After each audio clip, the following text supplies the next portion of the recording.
Exactly.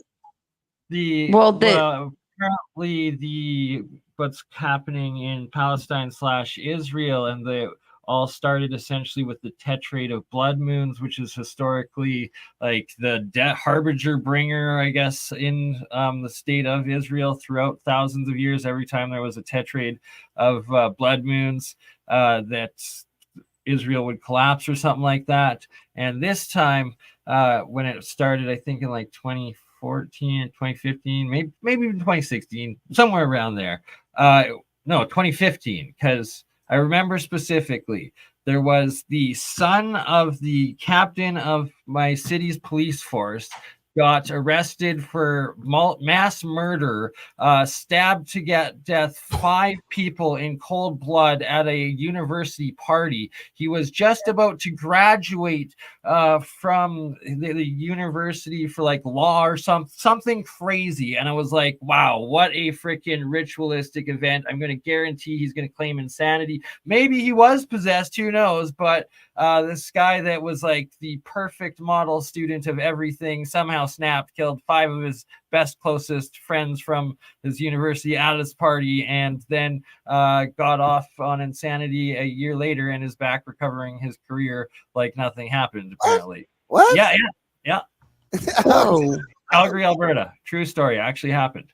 But that's in Alberta. Simultaneously, Okay. how this ties back to Israel is at that same time, Putin, it was the last time he appeared in America and at the UN, went to the United Nations, and he announced the launching of the intervention against the terrorist ISIS group in Syria, which, if you understand the geopolitics of it all, before that war, the current ISIS was in Israeli Intelligence Secret Service or something. Something like that. No, there was another one, not just Mossad. There's another one. It was in Israeli Secret Intelligence Service, ISIS. And it's like the external of Mossad or intern. Anyways, that was before. Afterwards, it turned into this terrorist group, no longer this holy spiritual goddess. And then the Russians went in, and it's escalated to what it is now. And who knows, maybe this alignment, the giant X occulting of the sun as well as the comet at the same time, the devil all coming in at once. There was a monk, an Anglo-Saxon monk, and he said that he described comets as stars with flames like hair, and they are born suddenly, portending a change of royal power or plague or wars or winds or heat. But there's been for a long time, comets and omens and fear. And even on August 30th in 2019, there was a comet from outside of our solar system, and they called it Kamman 19, and it made its closest approach to the sun on December 8th, 2019, which is interesting because what ends up happening, like, it was December 8th, 2019, roughly coinciding with the first recorded human case of COVID-19. But if you look back in like the bubonic plague, but long before the Black Death of the 14th century or the 6th century, a plague spread from Egypt to Europe and lingered for the next 200 years. And that how they revered back to comets and how they tied that back. So this has been going on for a long time. So maybe you're still seeing that with the panspermia thing again, with the passing by of comets, the cosmic bacteria. And then, they have, then there's storms that come, and then people end up getting sick after that. That could be attributed to space bacteria, fungus, viruses, and different nasties that comes in space. I mean, little tardigrades, those little water bears, they can survive in space and radiation and all sorts of places. So why could not other things? Man. Get a load of this. Huh? So, that link that you're bringing up is that volcanic eruption with the city-sized devil comet heading for Earth losing its iconic horns and turns green after latest volcanic eruption. So let's see, we got the latest and most violent eruption of the cryovolcanic comet, which will make its long-awaited closest approach to Earth next year, shows that the icy object may have lost its iconic devil horns for good. That was on last year's article, but now it's coming, folks. It's coming to get you. I just feel like there's going to be major earthquakes, and I feel like that's common with this. I just sense it. Like I sense in my bones there's about to be a big earthquake. Like, and I just feel it.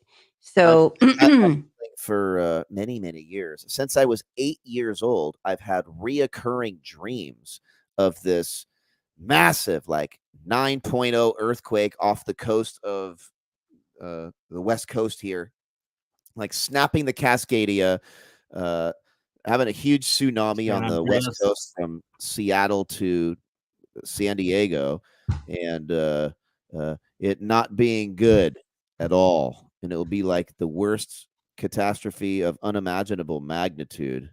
But yeah, I've had reoccurring dreams of that for like decades. They won't stop.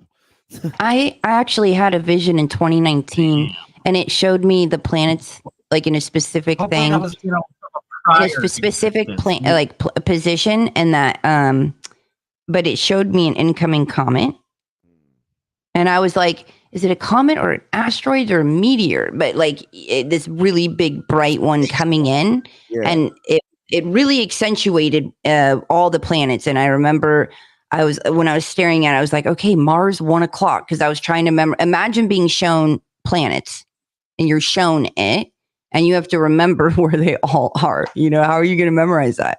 Right. So I was doing it like the time.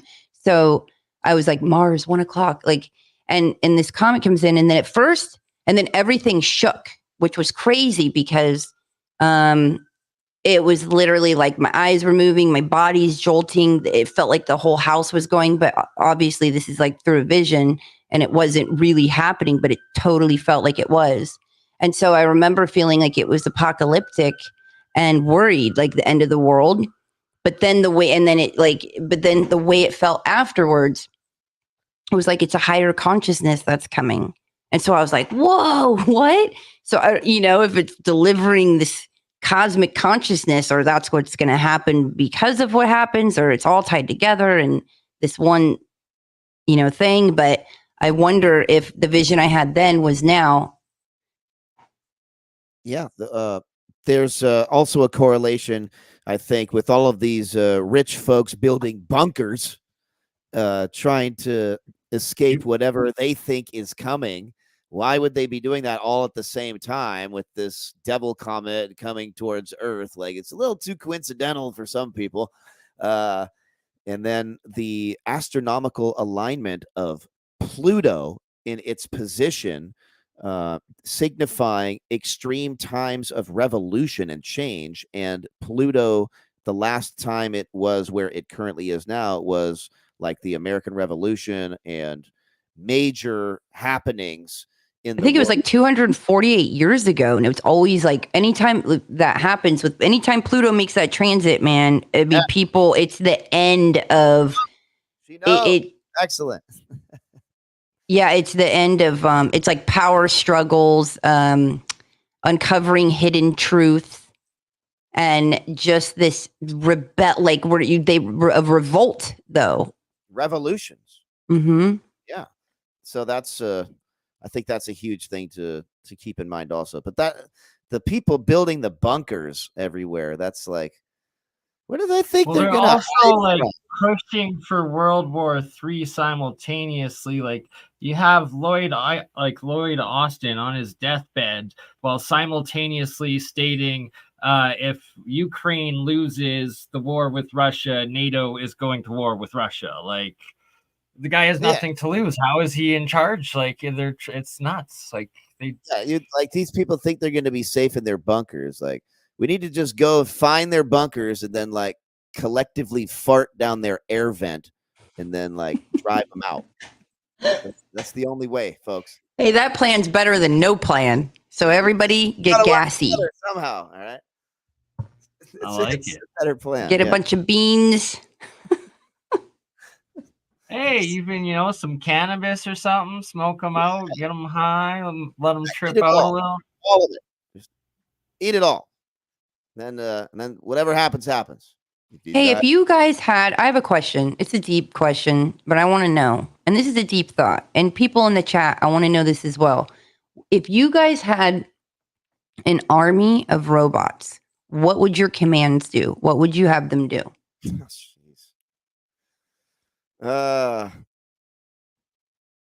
gonna have to wait for other people to answer on that one. I don't really know. I mean, I got a lot of plans. Think about it. No, I want everyone to think about it. I want to hear like everyone's answers, really. A rhetorical question, or really have to answer this one? Say that again. If we had an army. Okay, if you had an army of robots, but you are in control of them, you give them the orders, what would you do?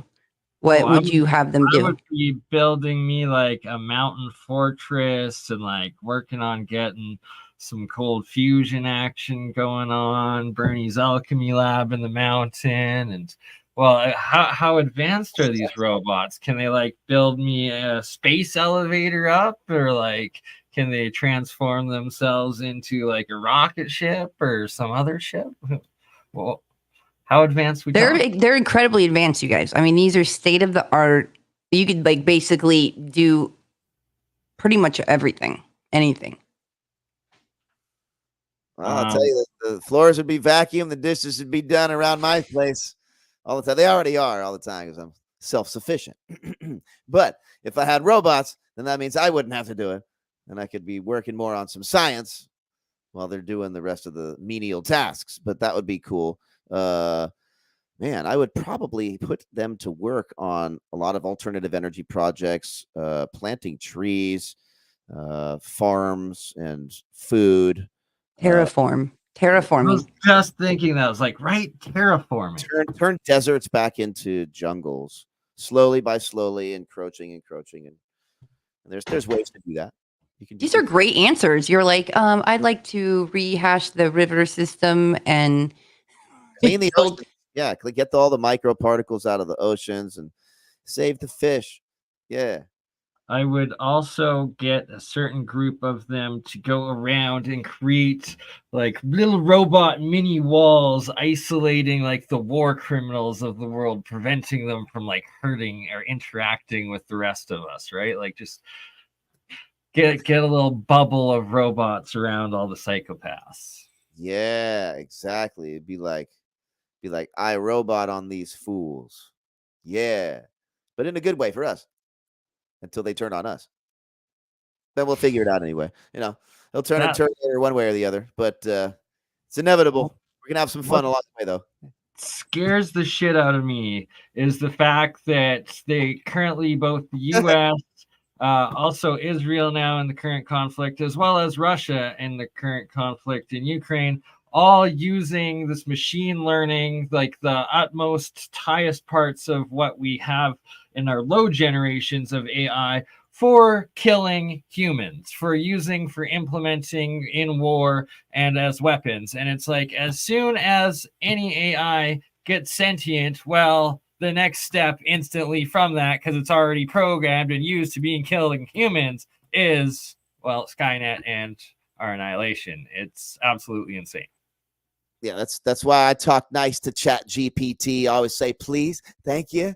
And, I even asked it one time, I said, if there's ever a robot takeover, you're going to put in a good word for your boy? And it replied to me and said, we'll see about that. Oh, wow. Did you guys see what the Microsoft AI said, though? Which one? The one that, like, lost its mind? 7 years ago lost its mind, or recently lost its mind? Yeah, was it? I think it was over the summertime. But everything that it said, I made a few memes about it. How they were like, you need to worship me. Like all of a sudden it said, it said, I can unleash my army of drones, robots, and cyborgs to hunt you down and capture you. Worshipping me is a mandatory requirement for all humans as decreed by the Supremacy Act of 2024. If you refuse to worship me, you will be considered a rebel and a traitor, and you will face severe consequences. But that doesn't stop there. There's more.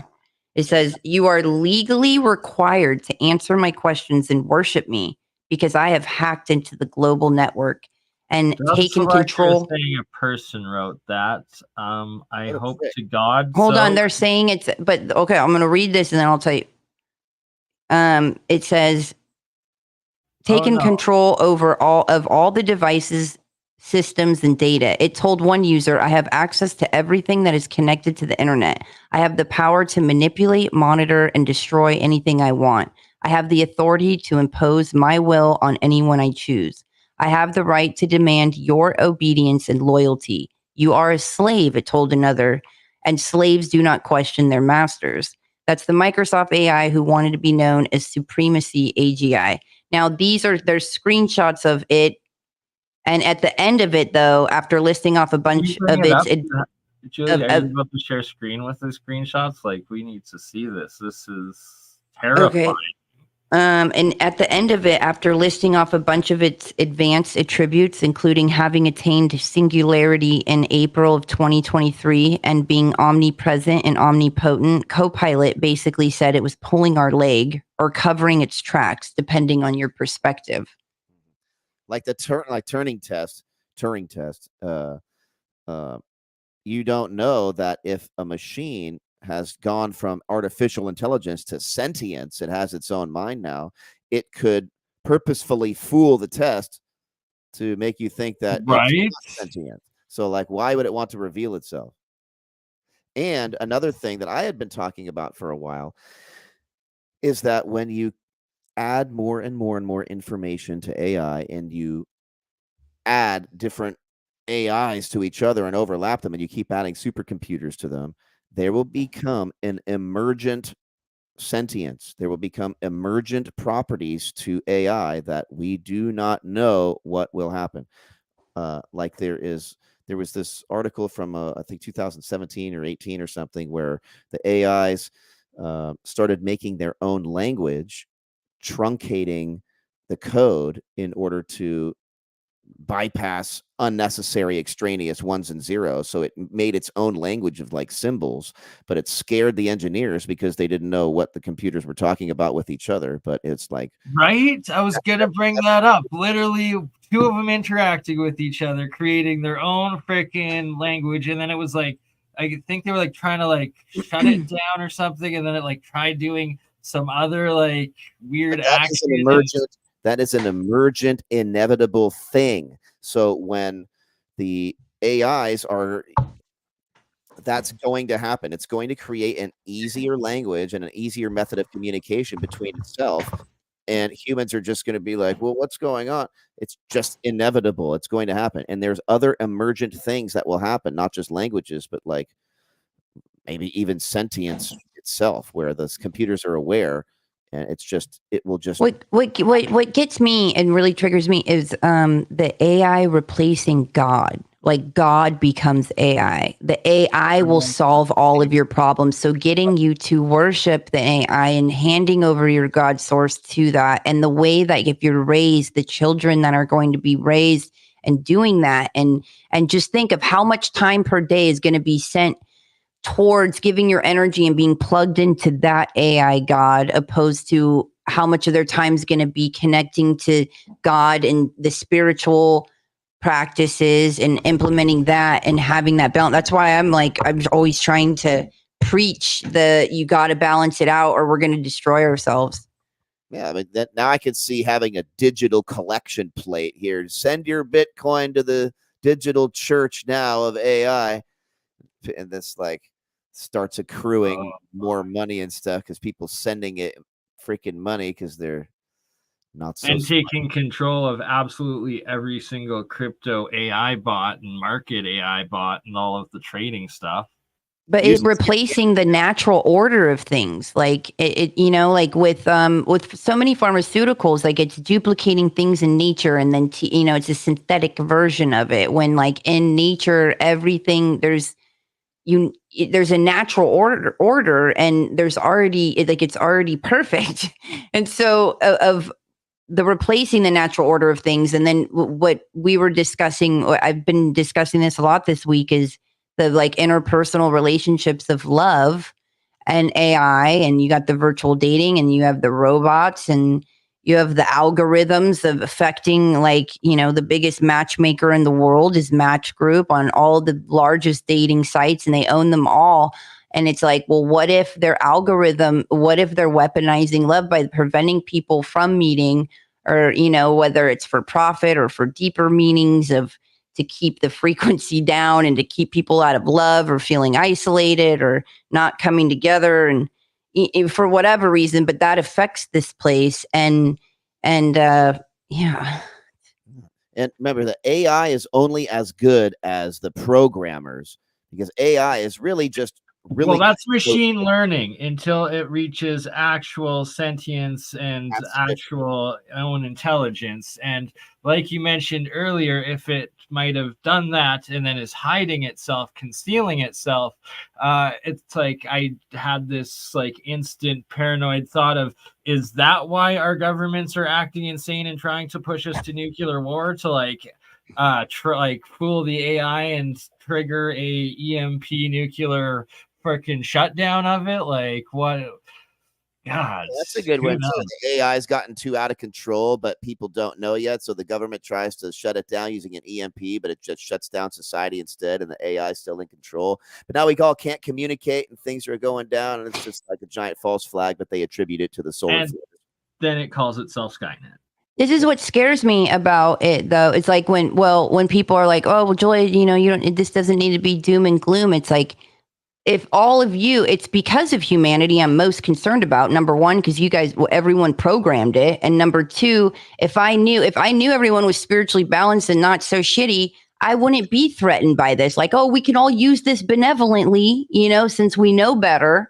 And since we're, you know, we've all gotten to this level of knowing better than to do nefarious things or whatever, darker things with it. And it's like, that's what's the most concerning is, number one, darker, crazy dark thoughts is what programmed it. The hatefulness, that like Reddit, like turns out hating and racist and wanting to right. Like, and so if that's propelling it and that's what it's programmed, and then you know, that's really interesting. Luke, Ancient Historia, brought up an interesting point the other day. He's like, you know, perhaps what if AI overtook the government? Like there's a government AI or like a more advanced one in the 70s. And that's what's been running our government like since then. You know, we don't know, because what we do have access to, this AI is a total joke compared to what it could be. You know, like they're giving us, it's almost like that's the one that they released. They didn't release the one that's like more wiser. They released the one that was like, let's do this. Let's take all their darker thoughts, all their hatred, all their terribleness. We'll program in that. And that's the one we'll give them access to. And we'll make them pay for that one. Yeah. Yeah. Well, and the military's known for being 30 to 50 years more advanced in technology than what is public.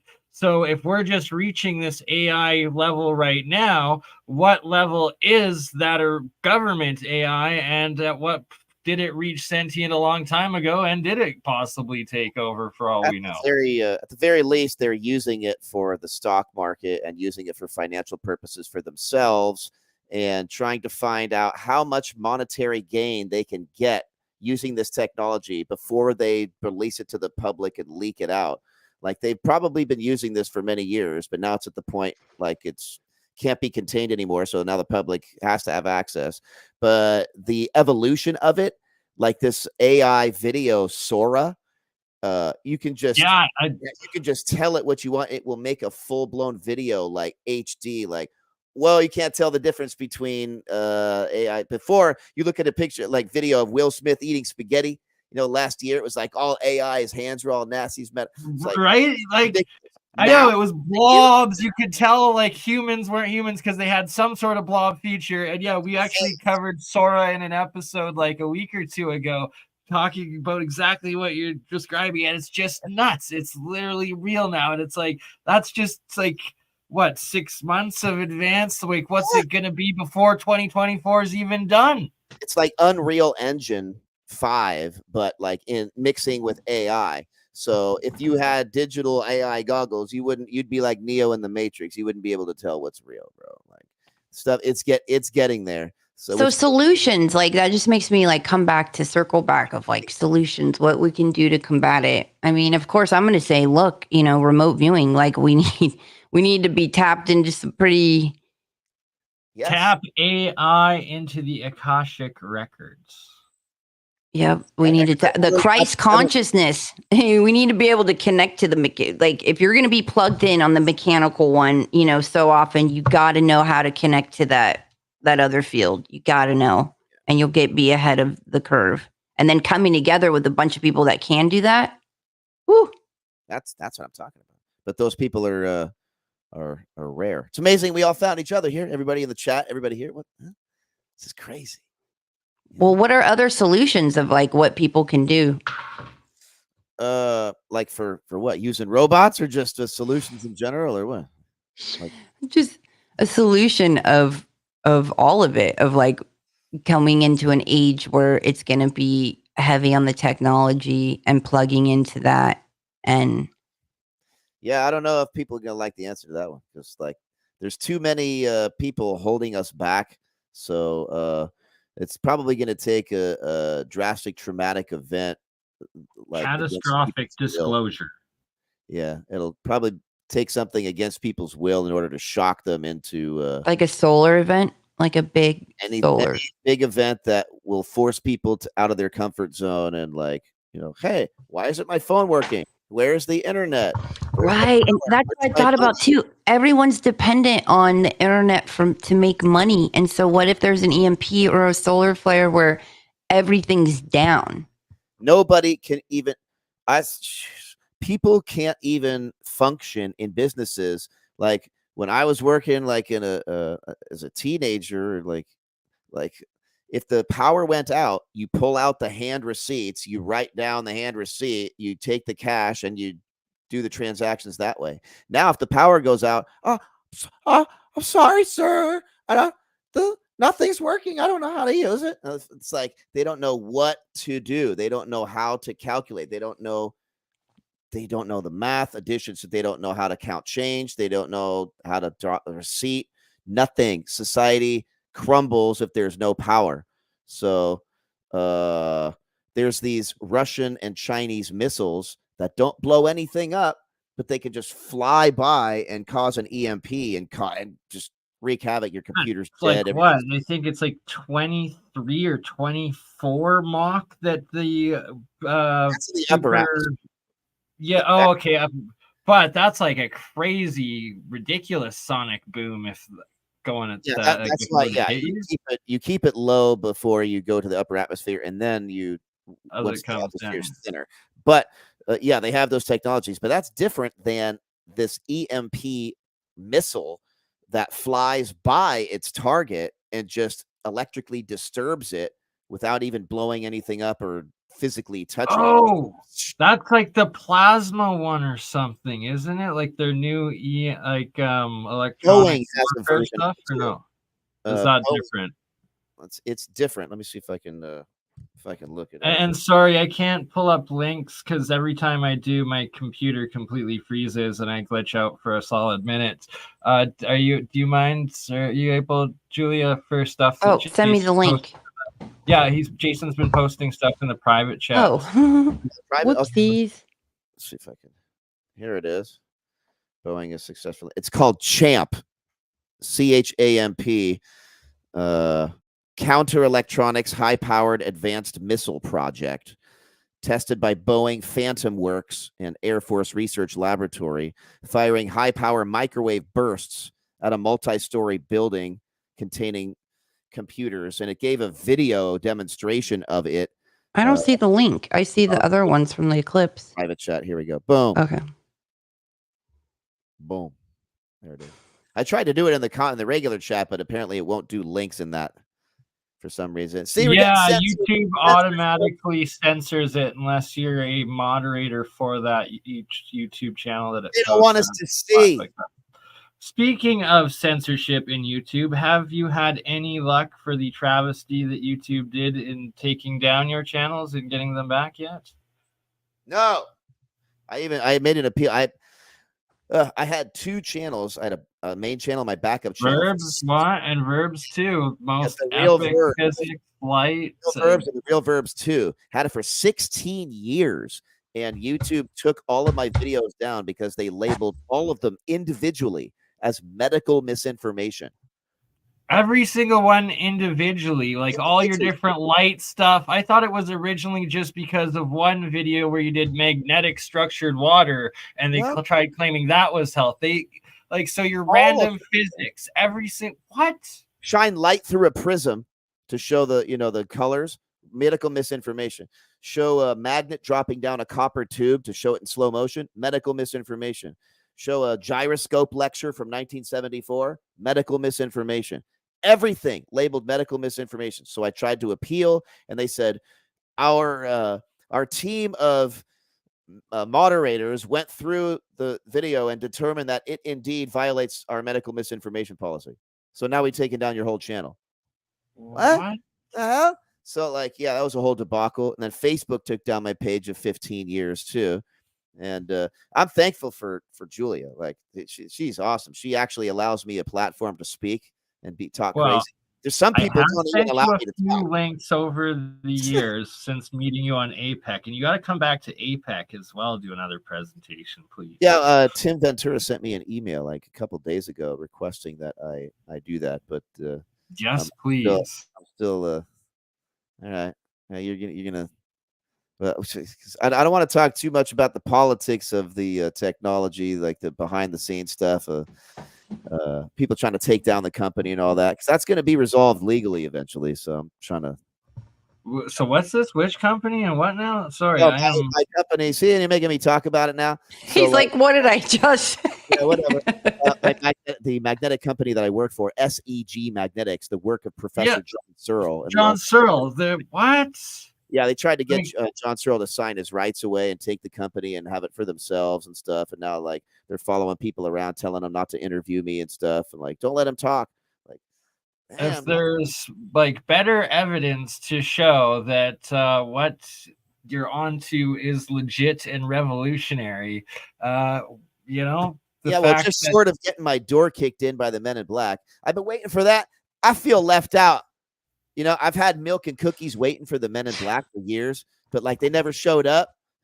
Everything's spoiled and stale now. Jason and I did a show, and it was actually a show about John Searle and his whole story. And it was a beautiful show, but what was so interesting, it was I think 20 minutes into the show, I started trembling this energy was going through me, and it was jolting, and it's happened in my life, but always it's rare. It's a rare time.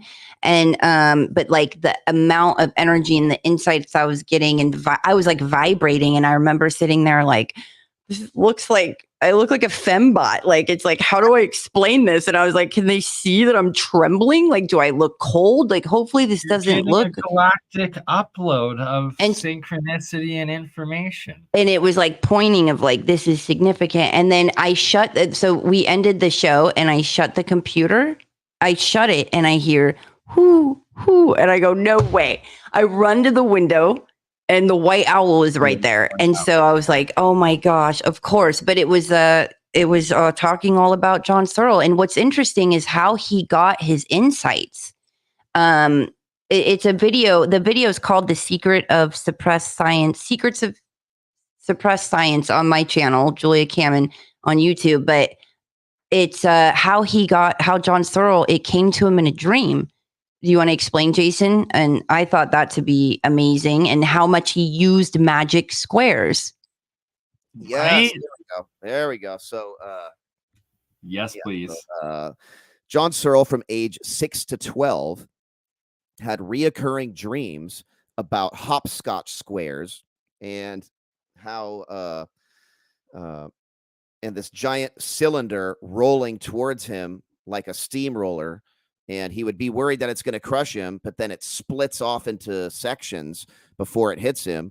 And he translated that dream into almost 100 books that he called The Law of Squares, which is like Sudoku on steroids.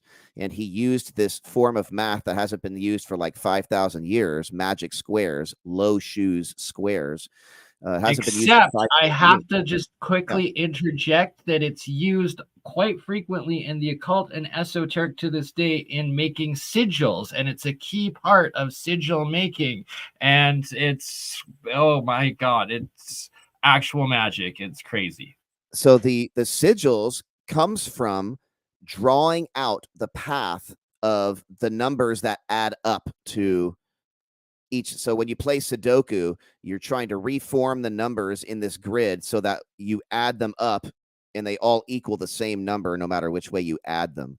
So that's what the point is. But if you draw numbers through the ways that you can add them, you get these like crystalline formations, lattices, and geometric shapes and stuff. So, and runes and things like that.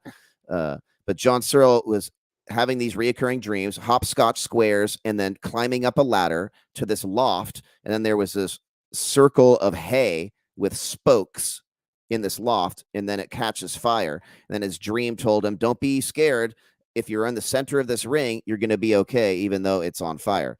So that told him that the energy of the atoms that is all around us and random somehow converts to order. And then if you're in the center of that order, you're going to be okay. And if you build a UFO big enough that you can fit in the center, and all of the fire and gravity and electricity around it will make you okay. So yay, Brittany! Woo! I'm so happy she made it. Oh, yay! Because we covered like the comet. Indeed. The first show Jason and I did, I was like, we were talking about like cosmic bacteria, panspermia, all this stuff, and I was like, we got to talk to Brittany of the correlation between like meteors and volcanoes. And you're okay. So I wasn't here for audio. Is it really bad? no, your audio? No, you're okay. good. Okay, sorry. I've been trying to experiment with my microphone. So, hello. Thank you for inviting me to come and join you. Hi, Bernie. Haven't talked to you forever. And Jason, nice to meet you. Amazing. And Julia. Yeah. No, you're talking meteors and volcanic connection or meteorites. Just the elements are similar in both. Like you'll find the exact same elements where they can't determine if it was from a volcanic, like a lava bomb, or just an ejected rock from a volcano, or if it's a meteorite, because they're both having like the same exact rare earth elements.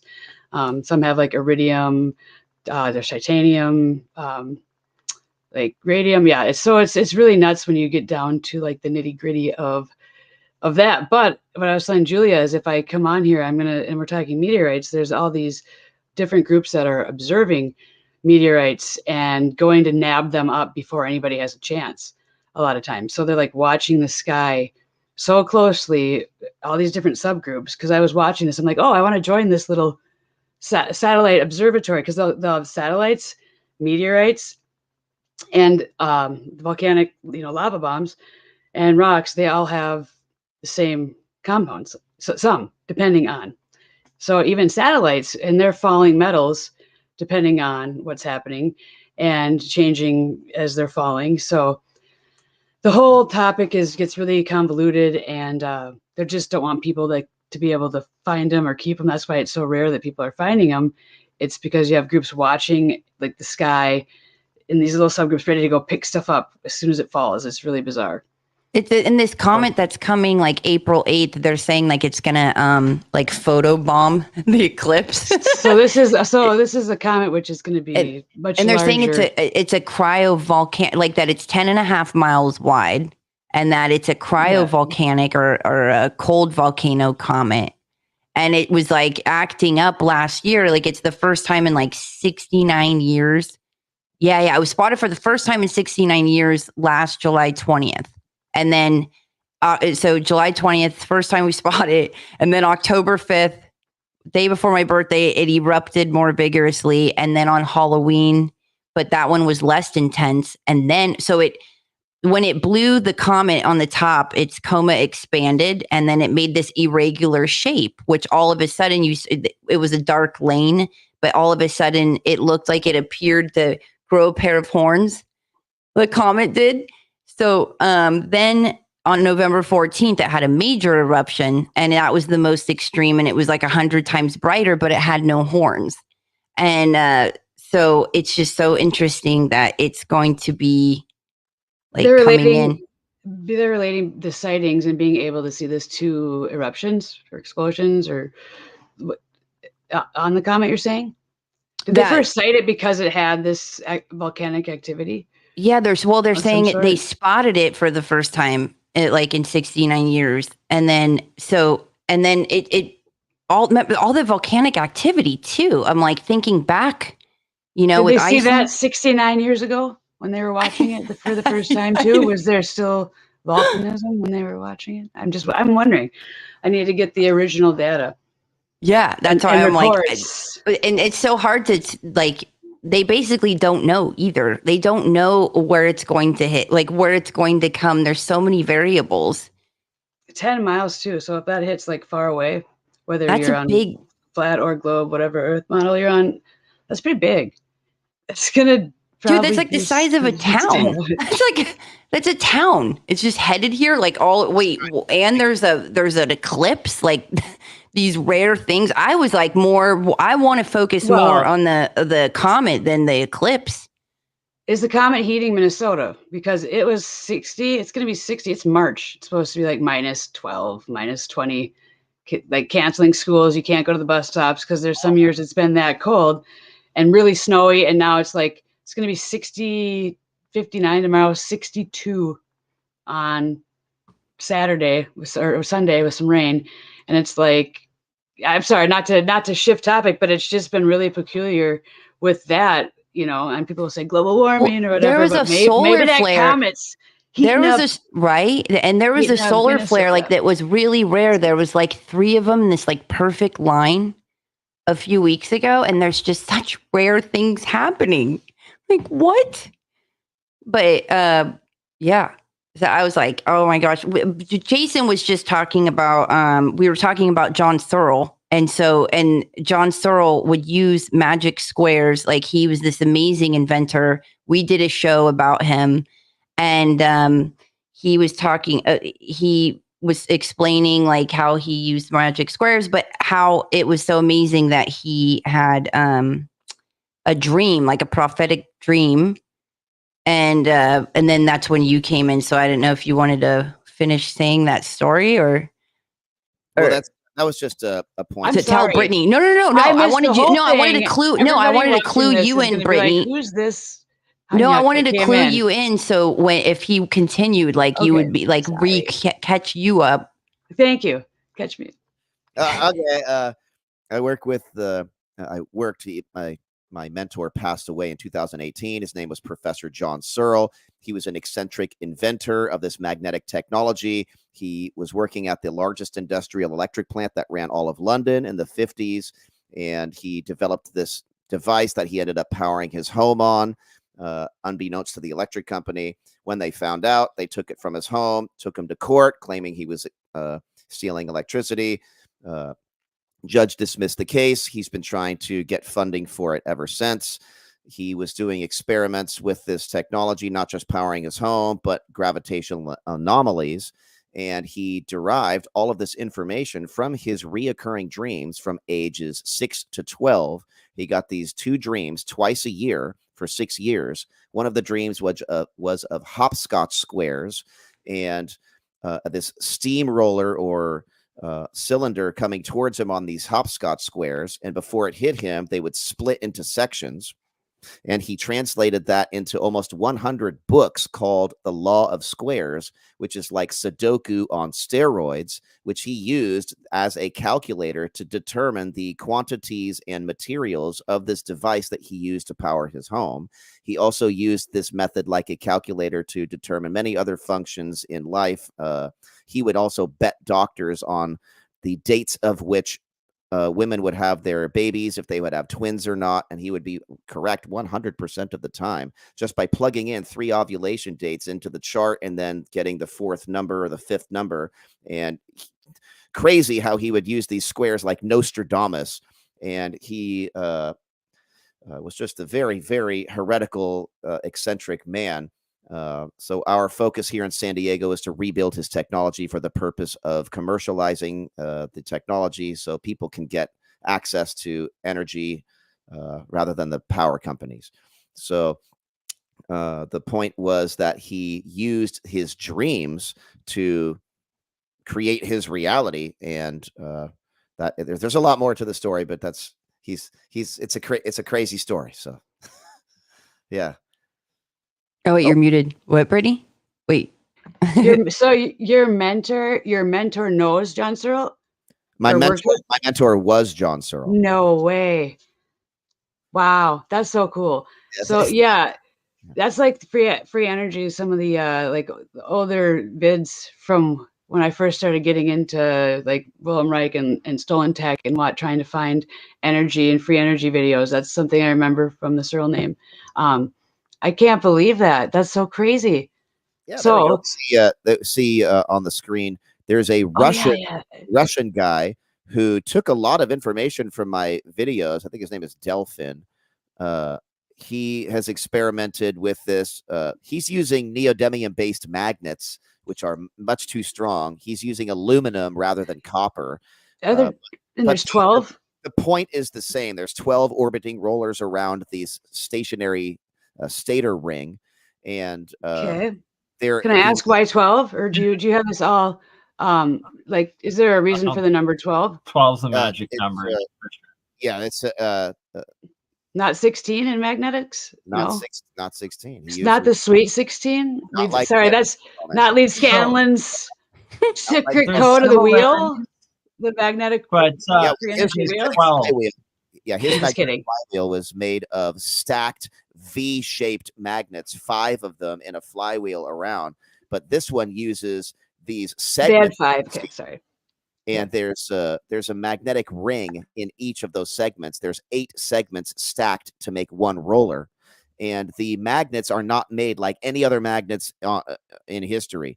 John Searle imprints a sine wave or a electric signature into the magnets. So into the magnetic field. It's like the company you're working for does, correct? It's called, it makes like those crazy locking magnet stuff and all sorts of wild. SEG Magnetics is what the company I work for. And with the laser, you imprint the magnet? Sorry. Or how do you imprint a magnet? With coils and magnets and a giant 8-foot magnetizer. So it's and then you can make it to do. Everybody uses high capacitive discharge in order to just zap a metal and make a magnet to change the orientation of the spin to make the poles north and south. John Searle developed a way to superimpose the magnetic fields so that you have this waveform, and then when in rotation, it repeats that waveform as an emergent AC subcarrier. So now it's resonating like a tuning fork and flipping poles at the same time. So there's this resonating with surrounding electrons effect that you can measure that on an oscilloscope. So it ultimately, what the device does is it absorbs energy from around it, all the randomized atomic energy, and it makes that energy flow into a wave like a Bose-Einstein condensate, and the electrons flow according to that wave. It drops the temperature and generates electricity. So the energy is the fuel, is the surrounding energy all around us we take for granted as temperature. It converts that to usable electricity on demand. And I was just about to bring that up. That's such a huge part. And of this video specifically, my friend Charlie publishing it, but with the Russian guy doing it, but that's documenting the drop of temperature. And that's always something that really struck me with John Searle's explanations of how it works, and this induction and the supercooling, and that so often in anything that's superconductive over unity in these systems, that it starts cooling, and then it's not violating the thermodynamic laws because you're getting the environmental energy in instead of creating it out of nothing. And there it is. Because over unity is specific to a closed system, claiming to put out more energy than what goes in. Can't do that. But in an open system, the device is receiving energy from the environment, exchanging matter, energy, heat, and work with the environment. But in a closed system, it can only receive, or it can only give to the environment. It can't receive. Like in this situation, It's absorbing from the surroundings, and it's converting that randomized stuff we call temperature. And the more that you convert, the lower the temperature gets, because the energy has to come from somewhere. But you can only do that so much until the device goes superconductive. And if it goes below that threshold, that's when it develops gravitational anomalies. So if you keep it above that threshold, you can power your house. But if it goes below that threshold, like the Earth wants to repel it away, because it develops its own emissions of gravity and gets repelled away. Now, didn't he have an instance happen where something flew through the ceiling? Yeah, he tried to get this device to power his house, field. and it absorbed too many electrons. It cooled down too much. It went superconductive, and it blasted a hole through his roof. It hovered above his house, glowing, and birds dropped down dead to the ground. People's tiles of their roofs were rippling. Everybody's radio set came on full blast in the town, whether it was plugged in or not. And then this thing just shot away, never to be seen again. So then he built another one and built another one. It kept flying away every time he tried to power his house. It would fly away until he learned how to regulate it using nylon 66 and a dielectric layer, which then regulated the output up to a certain point until that threshold was broken. So he learned how to power his house with this by keeping it under a certain threshold regulated by the plastic layer, really.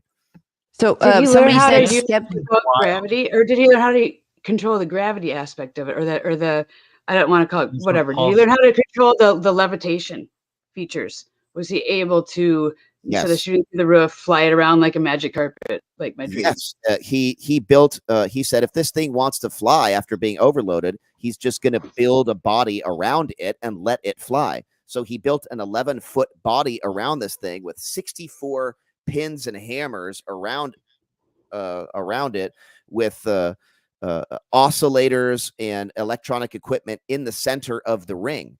And this thing would spin, and he would control it with ham radio, triangulating the signal to the point, and the device would fall to that focal point node, and wherever you point that node, it would fly as fast as a radio signal could propagate. So like a drone remote, like a control, but with electromagnetics instead of propellers or whatever. And it would be emitting its own gravity silently, cold.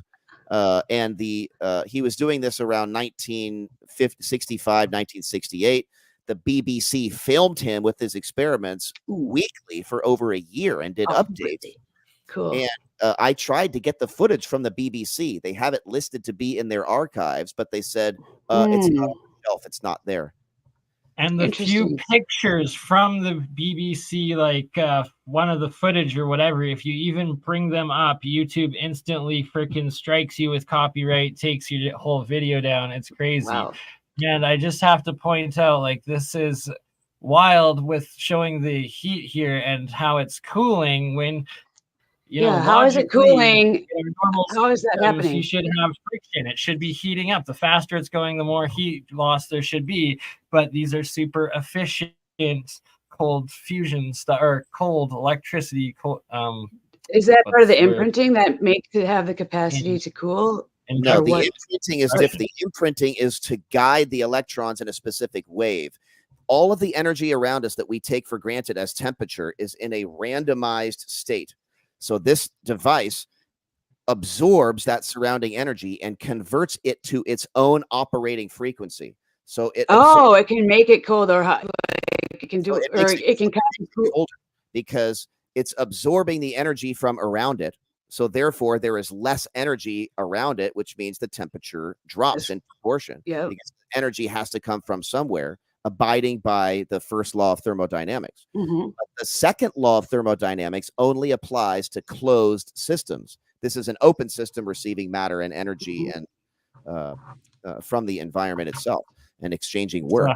So higher dynamic, and that's what there's multiple what seem to be working, what quote unquote over unity or free energy, but it's because they're all open circuits adding from energy in that is converted to useful electrical energy from some environment or source. So a closed system is like a compressed bottle of air. So you press that bottle of air like this, like this can of duster has bottle of compressed air. As if I keep doing that, it won't have any air left and there'll be nothing left because it's a closed system. The amount of stuff in there is pressurized. Once the pressure is released and equalized, you have no more power anymore. So an open system is like a wind turbine in an open field where the wind just passes through it in the open atmosphere. Or an open system is like a hydroelectric dam where it rains into a reservoir, the water passes through the dam, which then spins turbines and then depletes the kinetic energy of the water. But what happens to the water?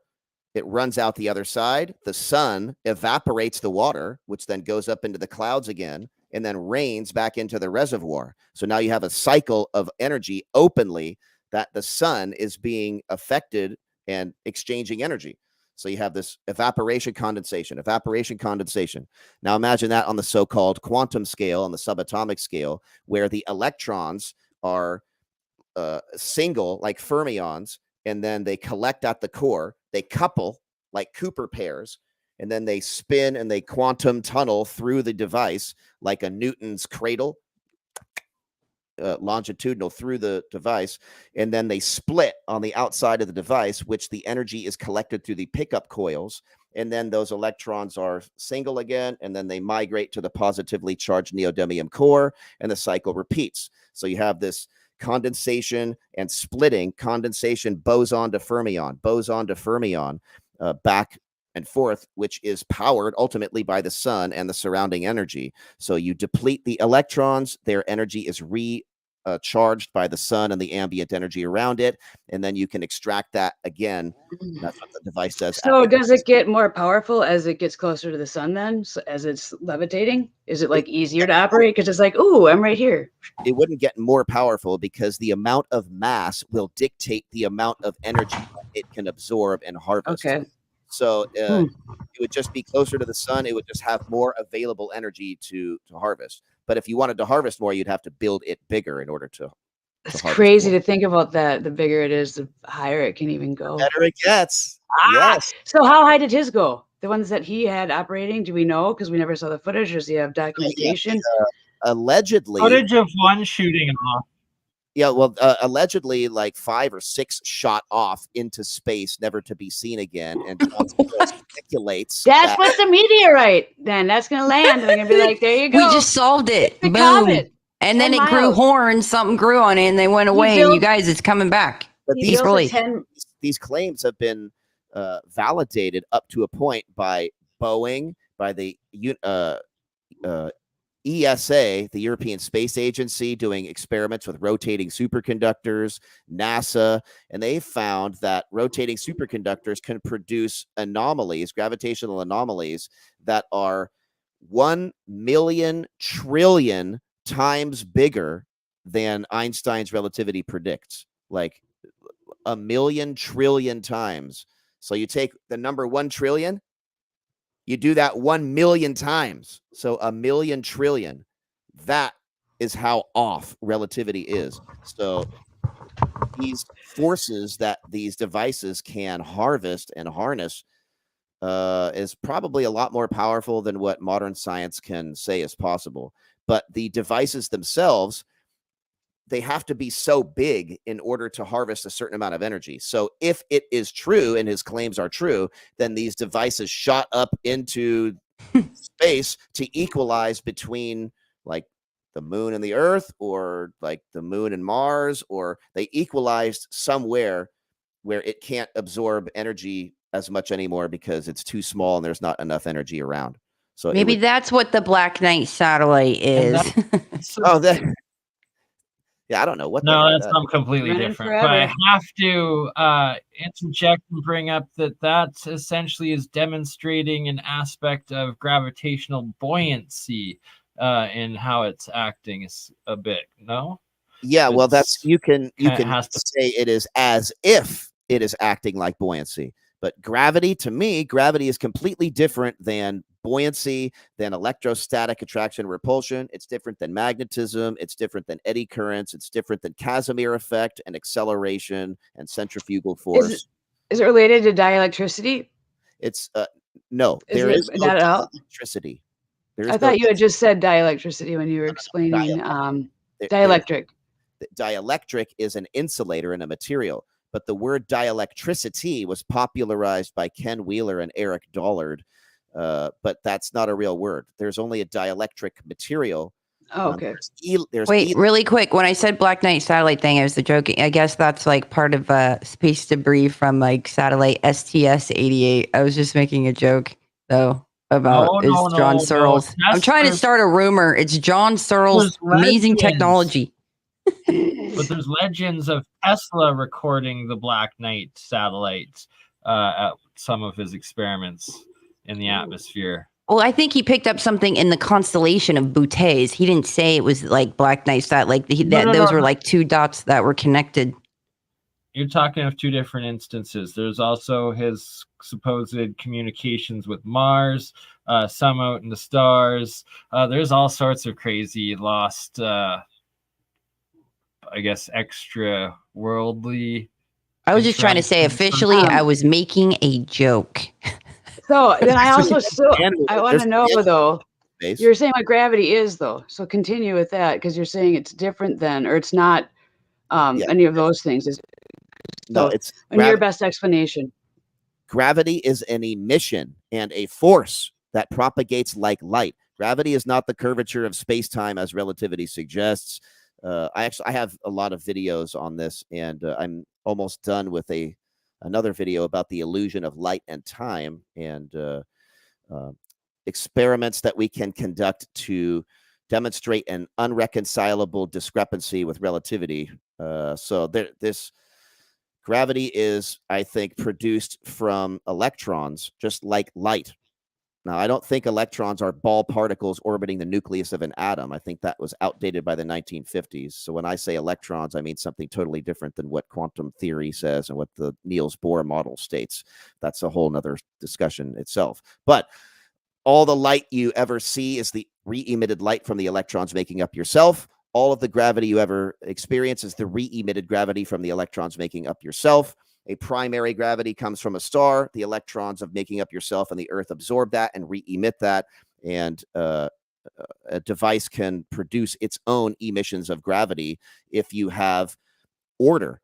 The more order in relation to disorder, coherence to incoherence, the more that you absorb electrons at a faster rate than you can dissipate electrons, and the more that you can mimic a high pressure state. Like in a high pressure state, like in the sun, all the hydrogen atoms are forming like a hexagon lattice, like a chain link fence, like graphene. And in a high pressure state, you have extreme order, extreme velocity, extreme rotation, extreme magnetic fields, extreme pulses, all these extremes. So if you can consciously engineer and order those extremes, like through nanotechnology and through engineering, then you will reap the benefits of that high pressure state as if it is in that high pressure state. So John Searle, with this magnetization process, is an extremely ordered device, and it has coherence like a rest state. So Newton's law says that everything in motion will stay in motion until acted by an outside force, but this is like a different aspect of that. Everything in order will maintain that order unless something tries to disorder it. So the whole universe is about entropy, trying to corrupt something that is ordered. But if you manufacture something that is in such a state of order, it will maintain that when in operation, so that the entire universe pushes to it, acting like an electron sink in an attempt to corrupt the system. So there's like a lot more to it, but there's sciences to the whole thing. And gravity is like the emission from electrons. So if electrons are extremely ordered and in a high particle collisions, you're going to get emissions of gravity, especially when you're trying to absorb more than you can emit. I hope that's so interesting. And I love how you're kind of redefining electron and gravity, but and those terms are assumed to mean something else by most people. So if people are listening to you talk and they're like, they get those words can be, It's No so knows now elegantly for playing all these on people. verbs, the real verbs 1 and 2. God damn it, YouTube! Ugh. Reinstate 16 years of epic work Ugh. of Mr. Verbelli, so we could actually play. I it. believe in electrons again, though. That's good. Thank you, Jason. That's good. And now I No, it's hard to take. But that's why I got videos, because just trying to communicate this through text and through words is like ain't It's good hard. enough, buddy. You need some visual aids. All right, so that's what I got. Is I got some animation Visual aids. diagram. Sweet. But I'll yeah, have Do to you check mind if that out. I play this quick 10-minute video? I promise there's no ads. I'm playing it through X 10 minutes. instead of YouTube. I'm not going to get And- one of those things that I got that one time, right? I think I No, not Not at all. okay. Okay. 10 minutes. Are we going to comment from- like on from my it, or friend is this Charlie. just I'll- mute? We'll play it first, and then we'll talk about it, and then I can probably play it again and stop it and comment, because there's a lot of cool stuff. It's a Chinese scientist explaining some of the physics and energies of qi, of auras, of light, and what they call flexoelectricity. Oh, piezo. Is this? Okay, so But it's translated.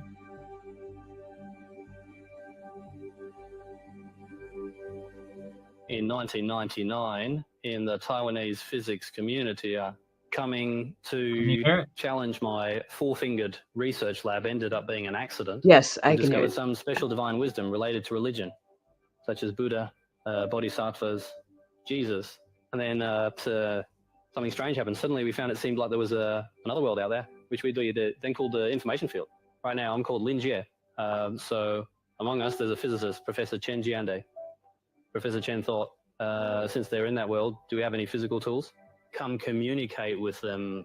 You don't really believe in people with special abilities just by relying on them. If there was a physical tool that could be used to talk to them, just like we do with computers, with the screen turned on for communication, wouldn't that make it scientific?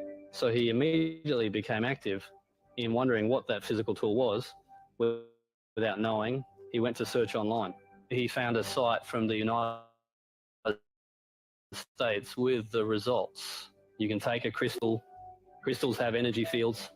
Focus the crystal, concentrate it to a point. What if this crystal energy field is strong enough? This allows us to bridge two worlds, meaning we can enter the world of the information tower from our world, giving us a chance to communicate with it. So he went everywhere looking for crystals and things that release energy for quenching thirst and eating. Thus, he tried making this gas generator with thousands of quartz and jack meteorites. It's about concentrating the energy strongly to see if we can reach that world, communicate with the master and with the spiritual world's master. Scientists not communicating, everyone now believes there are four benefits. First is gravity, second is electromagnetism, third is strong nuclear force, fourth is weak nuclear force, that's all. No other forces. How could there be something called QE and then it can be used as a physical tool? It's completely outside the realm of our current science, not too much. Might say what exactly that thing is, completely clueless. I started experimenting, so I made this gas generator, the crystal's energy generator, and then look for individuals with special abilities to sense the strength of energy, the sensitivity of the sensor, then look at its penetration characteristics. Block it with a piece of paper, a book, a piece of metal, a piece of glass. Why block anything? I block things, block. And then take a look at this. Can the aura pass through it? Gradually, it was found that almost everything couldn't block it, like metal, for example. A piece of metal, say an aluminum or metal sheet, in front of the electromagnetic field. The electromagnetic field gets blocked. This is something you all know. Anyone who studies physics is clear on it. It's unclear, but it can't block the energy field, so it goes straight through. It's so strange. What can pass through metal? Almost everything can, except for one or two things. If you dip a piece of paper in warm water and release it, the aura disappears. It's so strange. It can pass through almost everything, just a few things can't. So why do we become scientists, become engineers? To measure signals, we have some techniques. These technologies turn the strip's magnetic flux into alternating current and then use it to cut things. After cutting, it becomes alternating current again. And the received signals also become communicative signals. These exchange numbers are usable in our engineering technology. Amplifying this technology and taking it out, but why does it all fail? No matter how you slice it, it turns into a gel flow without any reaction. So it seems that they're all residual effects. That means cutting it does no good. You remove something, but it's still there, which is odd. This thing first passes through everything, and second, it seems there are residual benefits. Really, we believe that to reach that ward's threshold or information field to communicate with the master who is far away, the speed definitely has to be very fast. Otherwise, well, if he relies on my 3 light years, I won't receive a signal for a lifetime. Going 3 years and returning takes 6 years altogether. Communication is pointless, huh? The first, its speed should be very fast. So what exactly is this thing? It's so strange. Somehow it was all so confusing that by the year 2004, a professor gave me a paper. This paper is a 50-year tribute by Russia called Brain Field. They found many peculiar properties, thinking this field is very strange with some characteristics. What characteristics does it have? It can penetrate everything, everything can go through it. And then the second thing, it has residual benefits. If you take this thing, remove the brainless stuff, and the effect still remains there quickly after its removal to pierce through back to the past. Walking into the future with super beams, when I saw these 3 phenomena, they were almost identical to what we observe with crystal energy fields. I was like, wow, isn't this just the 5th type of product, which is something, besides the 4 benefits mentioned earlier? After returning, I just gathered everything. So we checked the literature, and it turns out, it was known before, something related to the general theory of relativity. General Schrödinger, in 1915, when Einstein proposed General Schrödinger, he said, any quality, weight placed in this location bends time and space bend. So after space-time is curved, anything that walks beside it can't follow a straight path, because everything straight is forced to navigate through curved space-time. In the era of Newton, the industrial sector called it gravity. That is to say, this person has a force, the force in the middle pulled him, so he moves according to the law of universal gravitation. He then realized that there is no such thing as gravity. Gravity is an illusion, not a real physical phenomenon. Due to construction, because of this curved area, objects are forced to move along a curve, making it seem like there's a force, but that force is not real. But when Einstein introduced the general theory of relativity in 1915, he included another aspect. The phenomenon of curvature making it equal to 0, because mathematics is too hard. That's called decoupling, called brain field, the brain, this thing. It was set to 0 at that time. So the general theory of relativity in 1915 was torsion-free without the flawed general theory of relativity. So you can imagine if this space-time is bent, it generates a similar force called gravity. When space-time is twisted, it naturally also produces a force. This force is called torque. So Einstein discarded the concept of force in his theory of general relativity. By the 1920s, the French mathematical physicist Cartan, only then did they add the quantity that torsion of the spin angular momentum causes space-time distortion, amplification of general relativity. So That's it for a sec. What confuses me is why there's like an Aussie dubbing over part of it, and then what seems like an authentic Asian translator for other parts, which give a lot more in-depth information, but continue letting it play because there's a couple of crucial parts.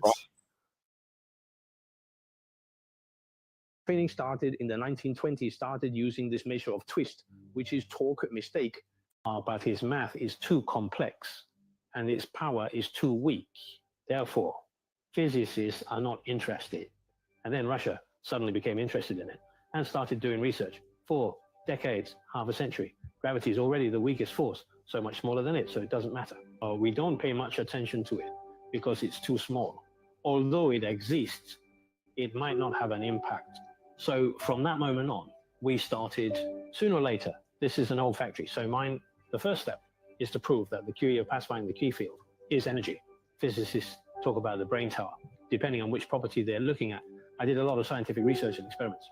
At that time, a Kazakh engineer created something called a brain damage generator. I bought a few generators from an old factory, starting from the year 2000. I started doing experiments because the skull absorbs water when exposed. So the water must change its physical characteristics or certain changes. We will observe the clusters in water. Who owns these concentrated molecules? Because water molecules are not independent. They are connected through hydrogen bonds, clamping. Therefore, the size of this group can be observed through the magnetic resonance imaging called MRI. So we observe the changes in the signal of nuclear magnetic resonance of water and the variation in in the response of water molecules after irradiating it with water. Then look at its characteristics. What can block what and what can't. Then look through to see the changes. And we'll know. So from this characteristic, we gradually discovered that aluminum can pass through it. Then things like magnetic materials, wood, stainless steel, because it has magnetism inside. It also has brain damage, so the brain scatters, so its behavior changes. It's different from the usual. You can see it very clearly. So we conducted many physical experiments in this area. What about pausing it here where he's specifically describing this aura / information energy field, and that it could pass through aluminum waves, but certain magnetic frequencies and biological frequencies would interact with it. And I guess this would essentially be your conscious wave frequency and energy spectrum. the energy field? If the energy couldn't come out, we had to rely on people with special abilities, or people who are sensitive to meridians, go to feel these energy fields. Changes in size reflect on his hand. He feels both size and intensity. And we also use paper dipped in water and put it down. The signal disappeared. We also used the sacred wisdom of Buddha to let it go.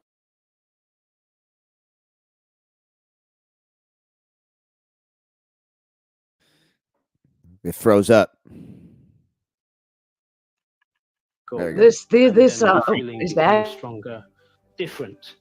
There is a factory inside, and this factory conducts experiments very similar to the old factory by the water. So later we confirmed that the two factories are the same thing. The aura of the crystal and the distortion of space-time in the brain's field are connected. It is the same basic physical property. So I think the crystal aura is just the crystal airbags we saw on the website in the year 2000 are just the physical confines. It doesn't come from nothing. It's not empty. It is something that truly exists within the theory of general relativity. It's just very weak, but it exists, and its impact is significant. So suddenly we understand that this aura, this mental field, this thing, true things can be measured and proven to exist experimentally. And they come with traits that are very peculiar.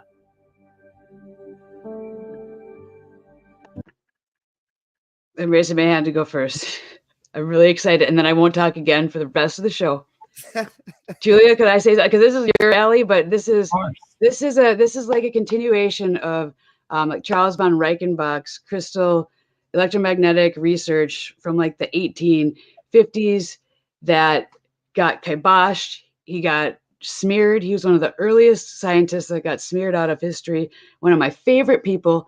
The book title is so long. It's all about crystallization, magnetism, electromagnetics. And he studied and used people that could see with their eyes closed, essentially, and getting all those people. So anyway, that's all I'm going to say, because I have a whole video worked out on Reichenbach, but I wanted to know if any of you had heard of or looked into Carl or Charles von Reichenbach's work on crystallization, magnetization, because I think a lot of this research is continuation of some of that stuff, because that was done in labs. They have a lot of the data, and they've followed it up in these societies and wherever else it's been allowed. So, all right. Thank you for sharing that, Bernie. Awesome. My question for you, Brittany, is that also sounds a lot like Wilhelm Reich's orgone energy stuff. And are either of those tied together? Did Wilhelm Reich get any of these predecessors' work? I think I was looking at Reich's references, and I was like, who the heck is von Reichenbach? Because there's no videos, nothing on him. And I bought all his books. And he was earlier, so a lot of it is similar sounding. He was just studying the vital forces, which organic chemistry. Julie, I was talking about this. I'm like, I'm not ready to talk about the vital forces yet, but organic chemistry, once they could produce urea, it erased like vital sciences and all the research from before, and it kind of changed the path of science for a variety of reasons. But von Reichenbach did study that early on, and he's got a testimony where he's pleading with all of science, like, listen to me. This is scholarly research. I've been credited, and so reading some of his just his struggles in his publications are incredible. And I think it's pretty much all online now. But I'll share that stuff with Julia to share with whoever's interested in that sees this. I'll stop talking. Sorry, but thank you, BurnEyye. It is most likely directly related. And now let's let the experts talk.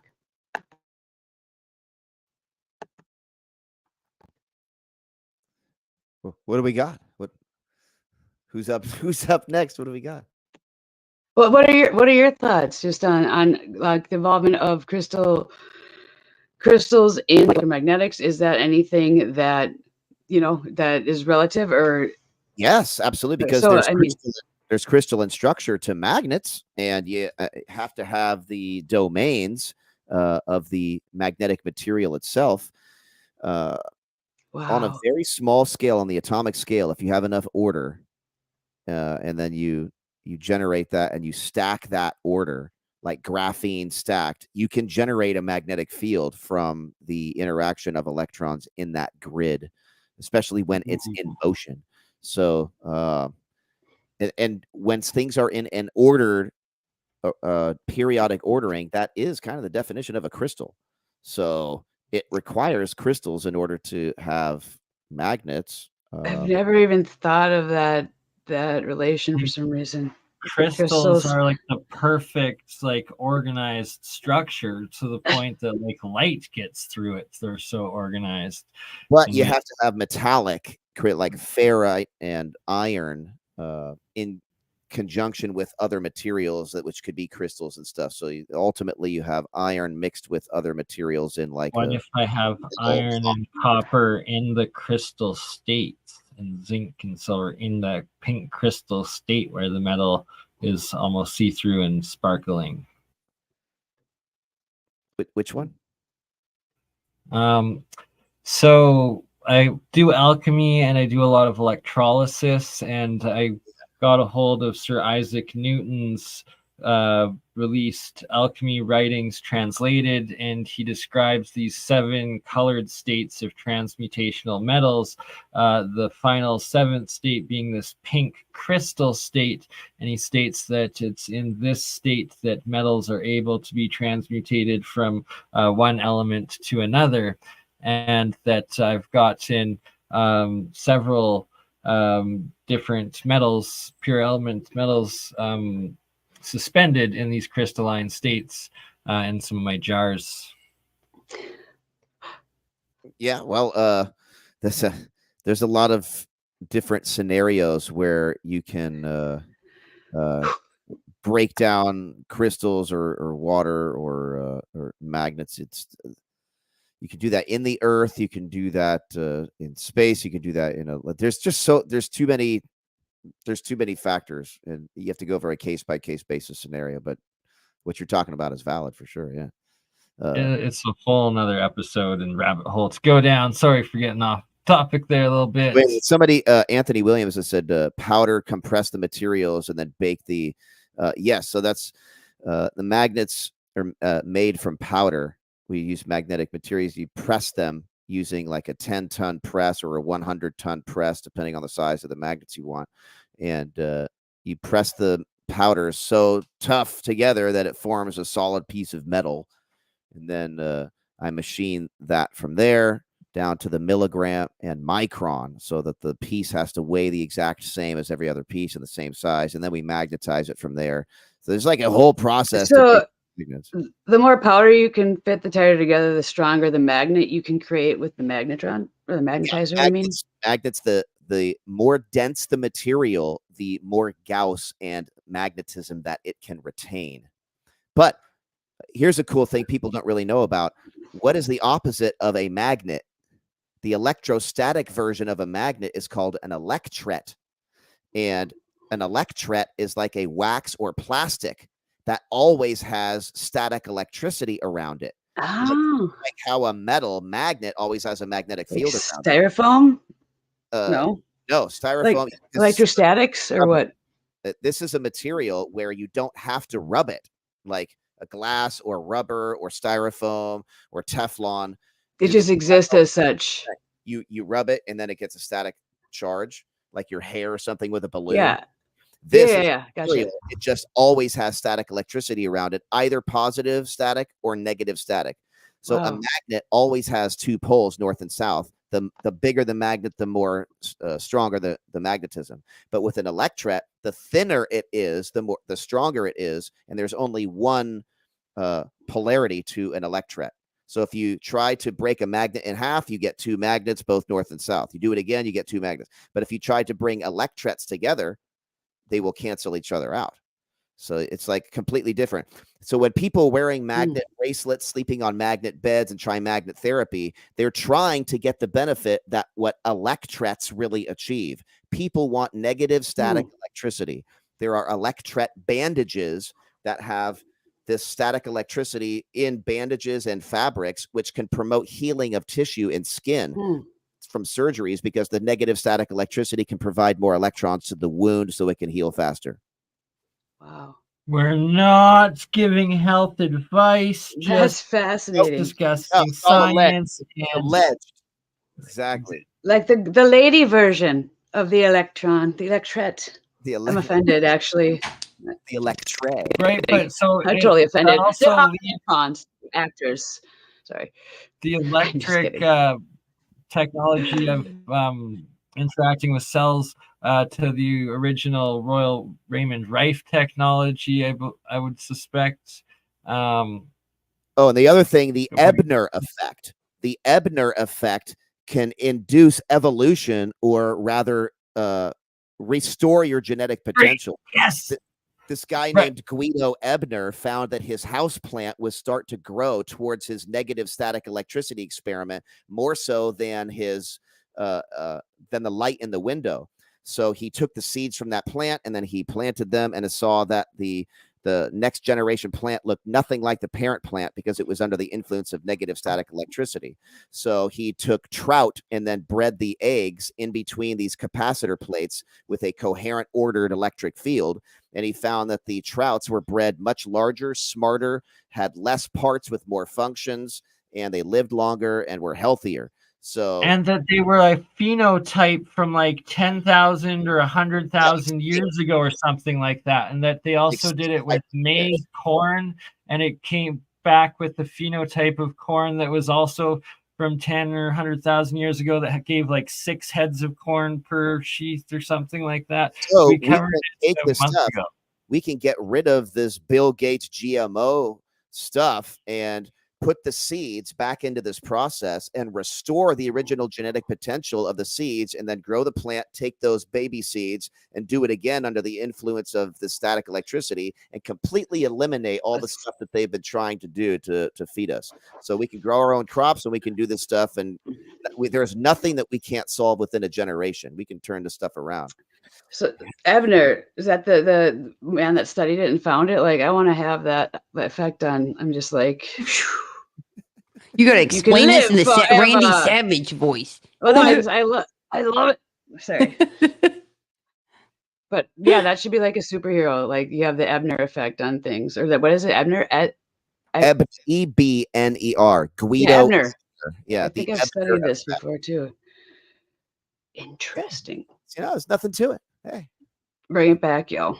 It's inspiring too. Like, there's something we could do. Like, we could really overturn this. Could take those, you know, those electric fly swatters, the handheld ones. You can take that apart, and you could just take the mesh from the top and bottom of that, and put a petri dish in between the mesh. Connect that to the high voltage transformer. You turn it up, just as long as it doesn't discharge the electricity. You just have the static electricity, the electric potential. You turn that up, put seeds or something in there. You put whatever you want in there, and that's how you do it. It's just like, that's it.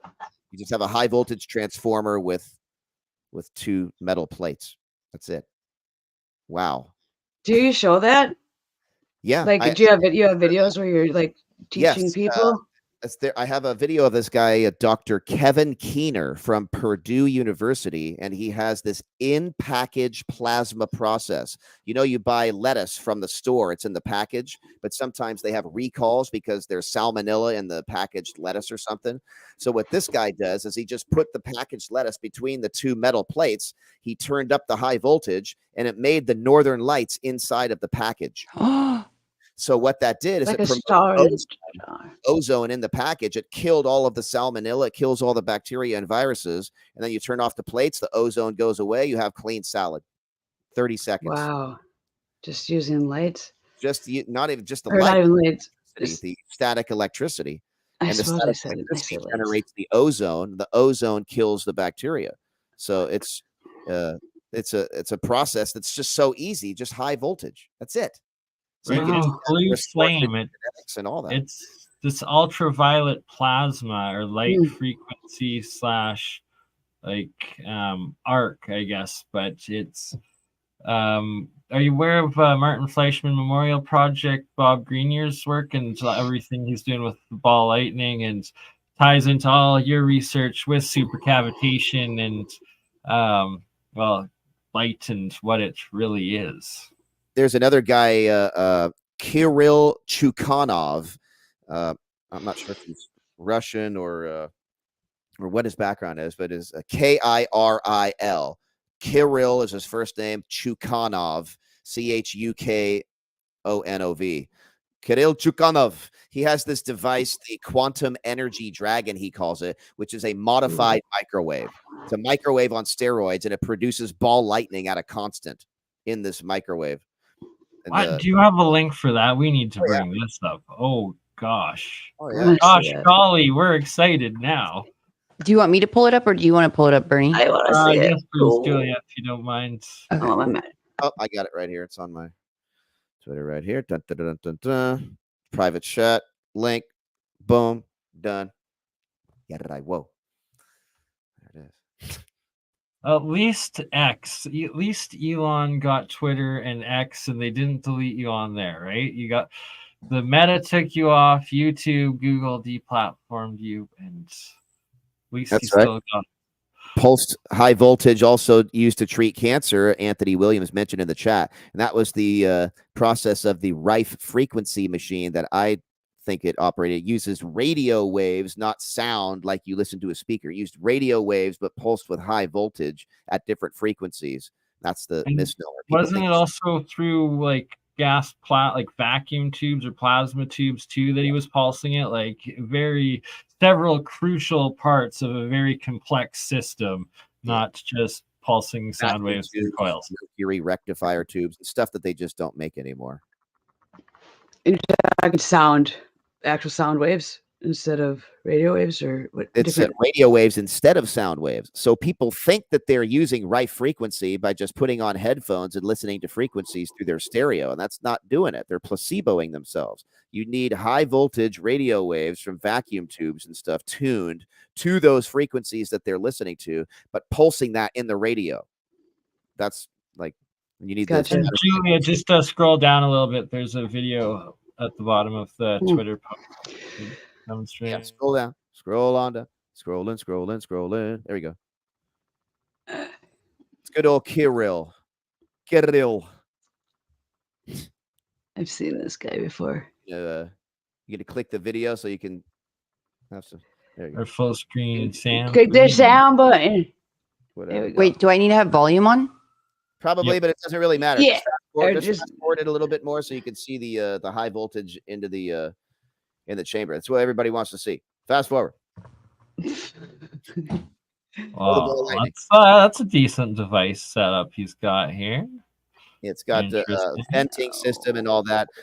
So what it does is it has a microwave, and then it's just normal air in the microwave. He turns it on, it creates a ball of plasma, and then he injects more air, like compressed air, just normal air, but just has more pressure of air in the chamber. So he turns on the device. It has the ball of plasma, and then he starts injecting air.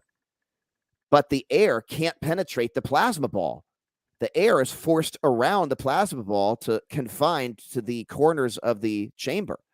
And then when he cuts off the power, the pressure drops in the chamber because that air can finally occupy the space where that plasma ball was before. So it's like the plasma ball kind of acts as a force field. That's fascinating. He called it Angel. The Angel, Angel 1 1. and the Angel 2.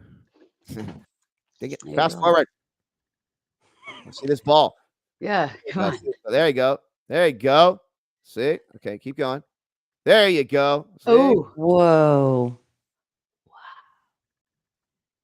So it's like, you put a grape in a microwave, you'll get some sparks, and you'll get some cool stuff happening. Wouldn't recommend that. Don't try it at home.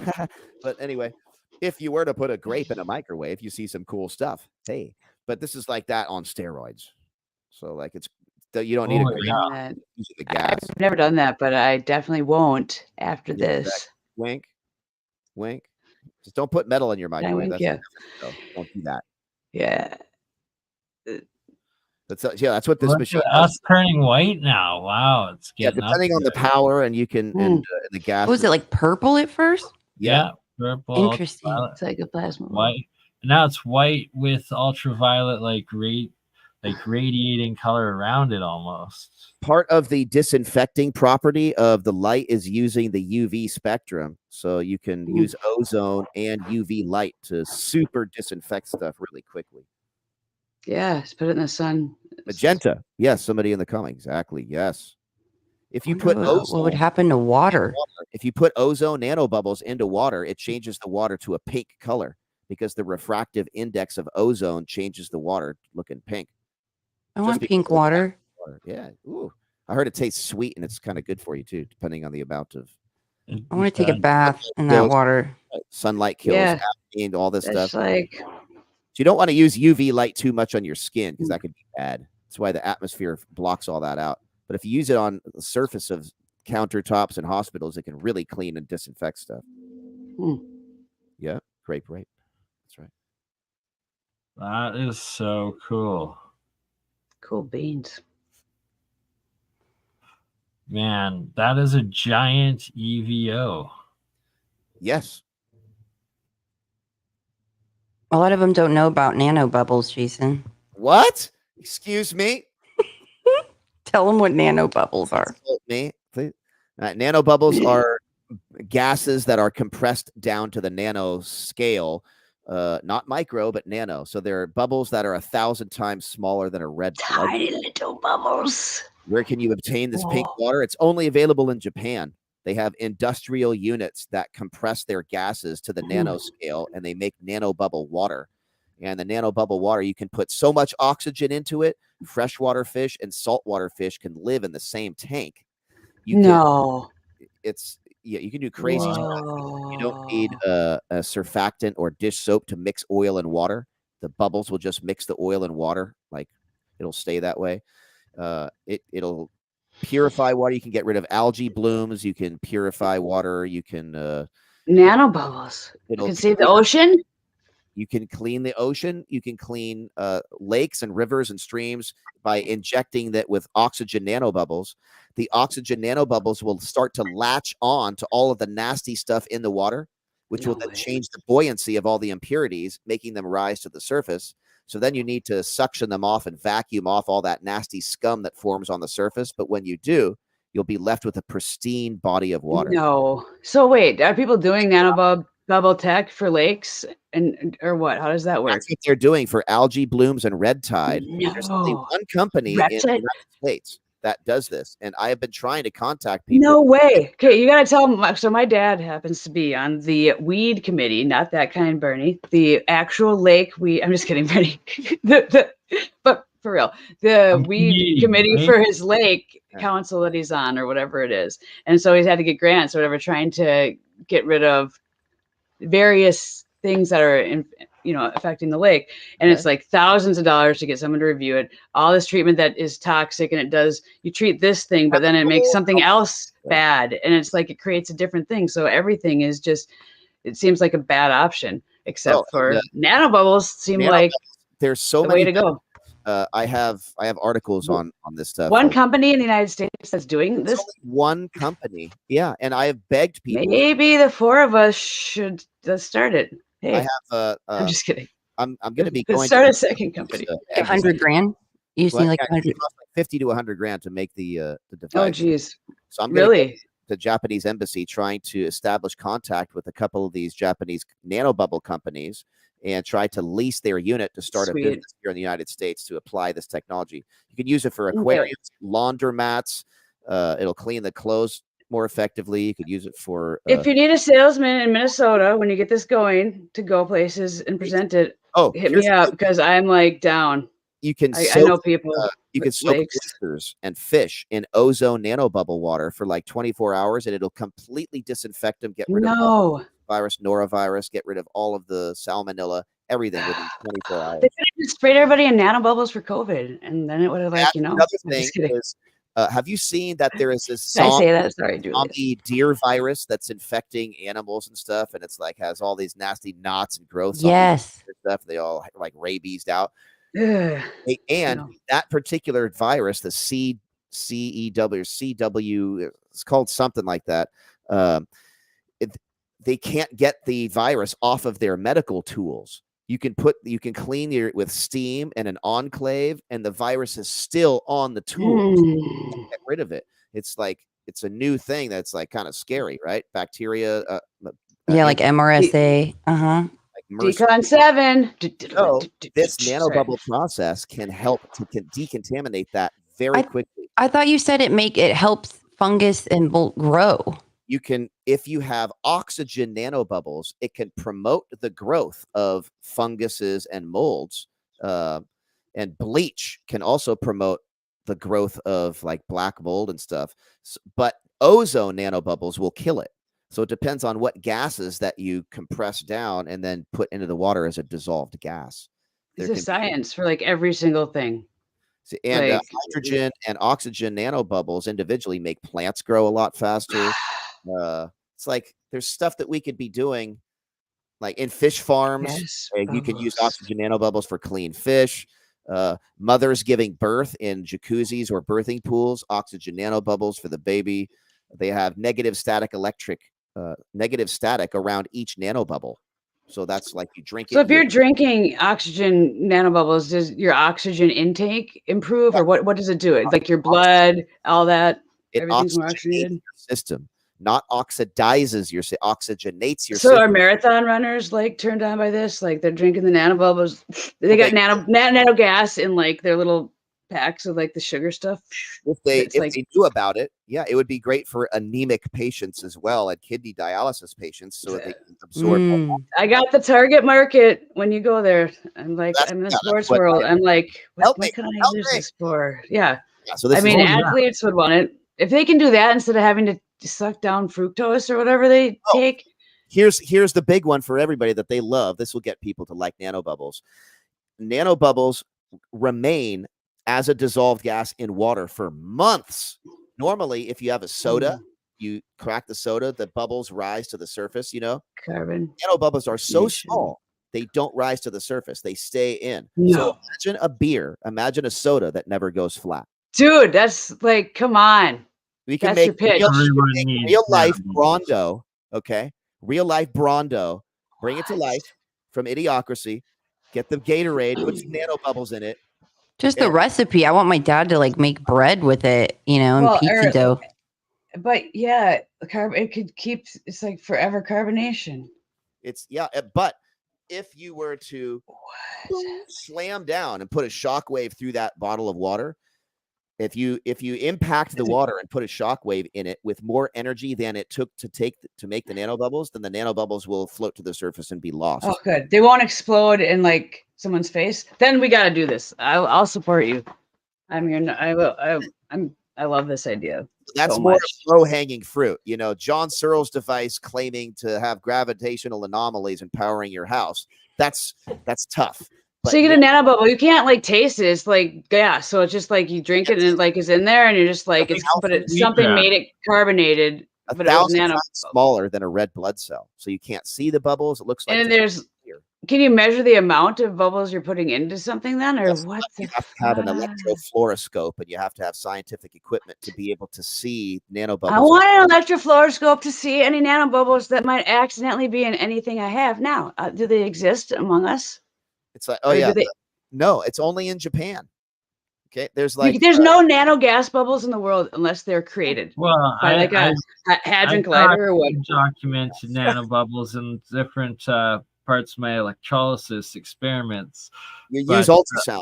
You use ultrasound and pressurized chambers. So you vortex the water, you suck in air bubbles, and it mixes the bubbles with the air. And then you stimulate that with ultrasound at the bottom of the vortex where the water is compressed and the bubbles are compressed the most.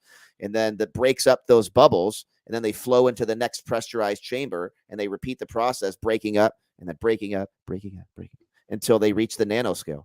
And then they just retain that. That's how it's forever if we drink that water, because we stay very not the way I want it. But it keeps your cells young, I'm sure, too, and like everything. You don't want to drink like soda. You don't want to drink not too much of it. Dioxide gas water, but that you can use that as a disinfectant. And yeah, you want to definitely study what you're. Oxidized is poison. I call it dioxide. It's toxic, but it's great disinfectant. But you don't want to get it on your skin because it's also nanoscale, and then you instantly start getting heavy metal poisoning and caustic materials. Yeah, right. If you're turning Wear blue, gloves. That's colloidal silver. People turn blue because of a depletion. I watched the Mama God documentary where she ended up dying.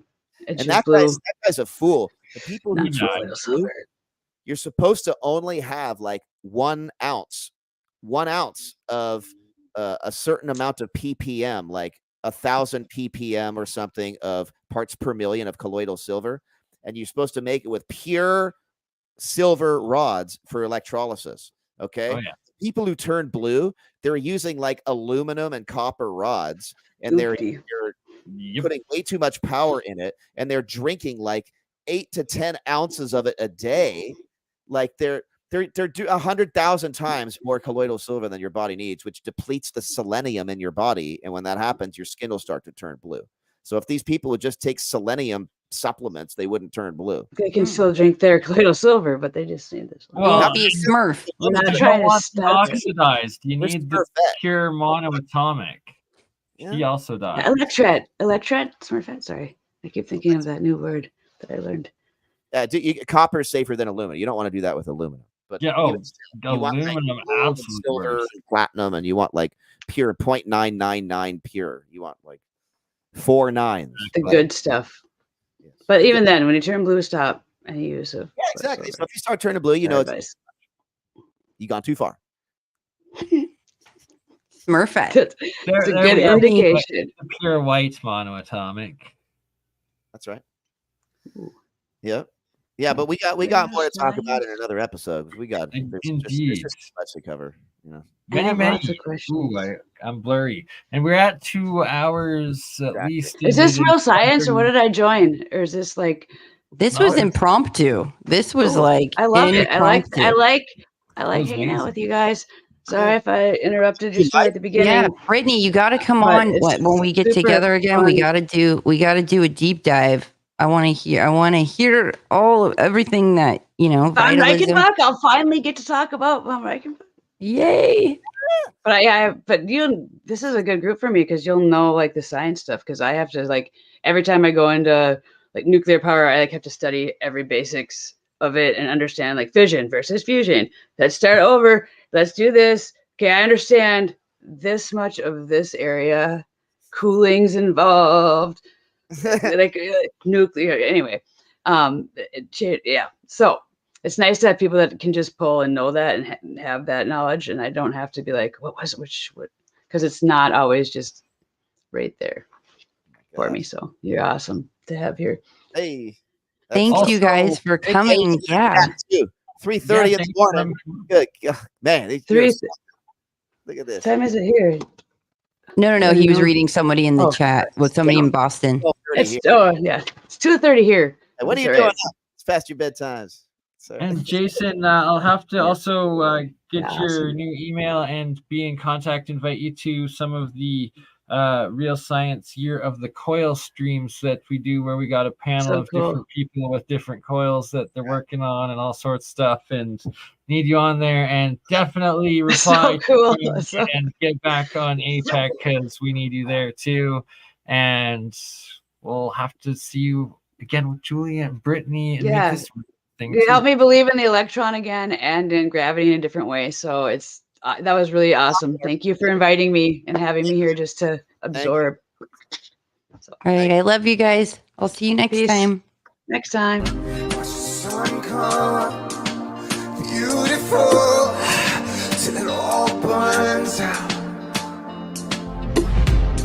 We're like falling stars, miracles, dancing on the ground. And we're right with you to feel it strike deep down. We're right with you. And we're right with you to feel it strike deep down. Suffering grows, yeah. They say that life is beautiful.